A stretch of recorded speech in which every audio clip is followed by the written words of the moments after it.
Pandora's box was carelessly, even recklessly opened by David Cameron on the 23rd of June 2016 and outpoured EU problems that Maggie Thatcher, John Major and other moderate Conservatives had managed, or just about managed, in the interests of stability of our nation for many, many years. We are now overwhelmed on all sides by near-truths, lies, half-lies, wishful thinking, xenophobia, dissembling, stubbornness, and I must say, on my part, despair. Our representative democracy appears to be incapable of taking control and give the leadership this divided nation desperately needs. If our MPs do not give that leadership, we need another way to move forward. Luckily, left at the bottom of Pandora's box, fragile, slim hope hides. Time to release hope and allow the public to express their view on the way forward. We are in such a dangerous quagmire, democracy itself demands that the population now give their considered view on the options our elected representatives cannot agree on. Events do not stand still, views morph, democracy must serve the population. Thank you. Thank you, Councillor Fredgley. Councillor Vaudrey. I think it's important that people know this is a cross-party group that are going to speak in favour. It's not just, I'm disappointed how many Tories won't speak in favour. I also want to reiterate the comments made by the original speaker that because this is why we're speaking at Stratford District Council, is how important it is locally. Because of the uniqueness of Jaguar Land Rover that's announced it's laying off staff now, because of the food and beverage industry, because of the tourism industry, because probably Councillor Wojciech and I probably have more East Europeans in our wards than anyone else. The whole issue, I remember a couple of years ago, we were debating the issue about rising crime on the back of that. And when I get into that issue about how foreigners are being treated in these days and the lack of respect, it did concern me the other day that Mr. Rees-Mogg, who probably has made two big decisions in the last couple of months, one failed when he initially challenged the Prime Minister, the second one saying a 67% majority should lead to a resignation, described experts, including the Governor of the Bank of England, as a sort of failed Canadian. There was no need to call him Canadian. I say this as someone who is a dual citizen with Canada. It was racism to describe him as Canadian, nothing less than racism. And it really disappointed me that he felt he had to lower himself to that level. I'm a Remainer. I want to have, we are in a quagmire. No one asked Parliament to be in this mess. I'd rather Article 50 get cancelled and we go back to the minority. But I have one final point to make. In terms of the issue, you have people like Jacob Rees-Mogg saying you can't trust the experts on our side. They all failed. Look at how, it wasn't a collapse after the last vote.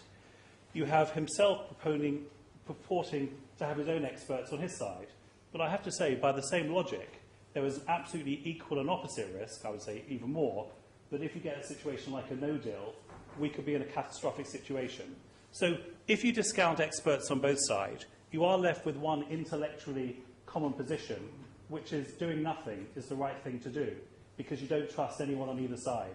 So I think at least this way, if we can put the elements to the people and we can ask them to decide, at least that way we know we can truly live by our decisions. Thank you. Councillor Wojciech. The 2016 referendum gave this government a mandate to negotiate a Brexit deal, and 2 years on, no one likes what Theresa May's come back with, and at the moment we have either a bad deal or a no deal, and that affects residents of Stratford. So what next? No deal. We all know how calamitous that's going to be. The public will never forgive the politicians if we leave with no deal.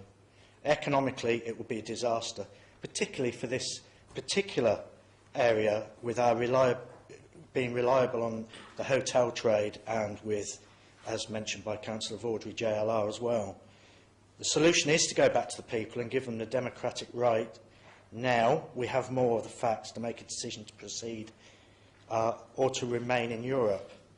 Brexit will affect generations to come, as Jonathan Baker has said. And our politicians at the moment do not have the capacity to decide what to do. Therefore, we need to go back to the people. And just one other thing, I think not to suspend the going forward and to not have a proper debate today was It was very sad. Sad for Stratford District Council.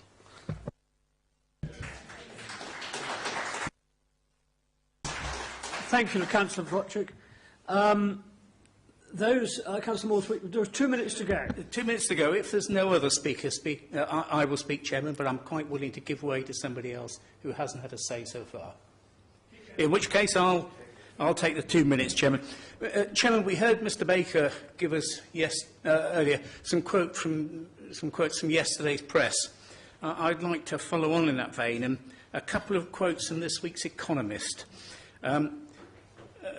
Their editorial states, 30 months after the British voted to leave the European Union, the country's cultural divisions are more entrenched than ever.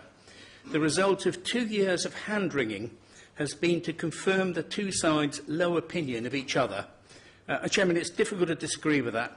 And as far as I can see, neither side has made any progress in convincing the other of the error of their ways. And frankly, Chairman, I can't see that anything will change that. But something has to happen just to avoid the economic disaster of crashing out with no deal. So we need to try to start to get some sort of consensus on a way forward. Chairman, this petition puts forward the only possible way that I can see for moving forward. We now all know much more about the processes and implications of leaving the EU than we did before. If we have another vote on the options, then at least we can say that whatever decision is reached, people voted for it in the knowledge of the implications of that vote, which certainly did not apply the first time round, Chairman. At the moment, the Remainers are saying the Leavers won the referendum because they lied, and the Leavers say the Remainers are ignoring the will of the people. Chairman, I can't see any other democratic way forward than another vote on all the options, so I'm very happy to support the proposals and aims of this petition. Thank you, Chairman.